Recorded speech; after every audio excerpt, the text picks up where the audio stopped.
प्रियजन हो, मी तुम्हाला येशूच्या नावाने अभिवादन करतो। सर्व काही ठीक आहे ना?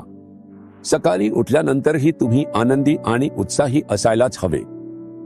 येशू तुमच्या सोबत आहे। मग तुम्ही का काळजी करता? समस्या एकामागोमाग एक येतच राहतात, संघर्ष येतच राहतात। मला काय करावे आणि हे कसे हाताळावे हेच कळत नाही। तुम्हीही अशाच त्रासात आहात का? भीऊ नका। तुम्हाला माहित आहे का प्रभू काय म्हणतो? यशाया अध्याय 43 वचन 2, तू जलातून चालशील तेव्हा मी तुझ्याबरोबर असेन। माझ्या मुला मुली, जेव्हा तू पाण्यातून जाशील तेव्हा मी तुझ्यासोबत असेन।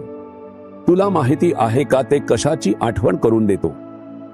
इस्रायल लोकांनी तांबड्या समुद्राजवळ तळ ठोकला होता। त्यांच्यासमोर एक मोठा समुद्र होता आणि लाटा सतत उसळत होत्या। हे कसे ओलांडायचे? ते 18 किलोमीटर लांब होते, पण परमेश्वराने मधोमध एक मार्ग उघडला, स्वतः त्यांच्या सोबत चालत त्यांना पुढे नेले। तसंच यर्दन नदी, ती एक लांब नदी होती आणि तिचं पाणी वाहत होते। ती ओलांडणं कठीण होते। परमेश्वराने ती देखील विभागली आणि त्यांना त्या मार्गाने नेले। त्यांनी ही पाणी कशी ओलांडली? परमेश्वर त्यांच्या सोबत होता। जर तो तुझ्या सोबत असेल तर तू समुद्र, नदी आणि पूर सगळं ओलांडू शकतोस। भिऊ नकोस।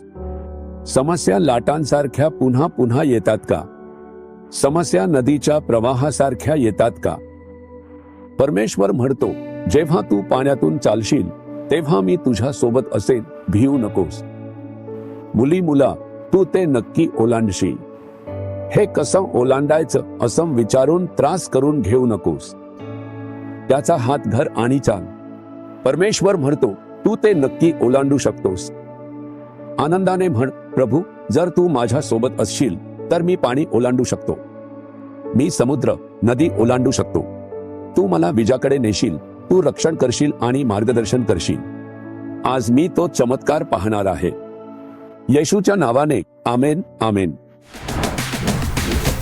जीसस रिडीम्ड मराठी ह्या YouTube चॅनेलला सबस्क्राईब करा।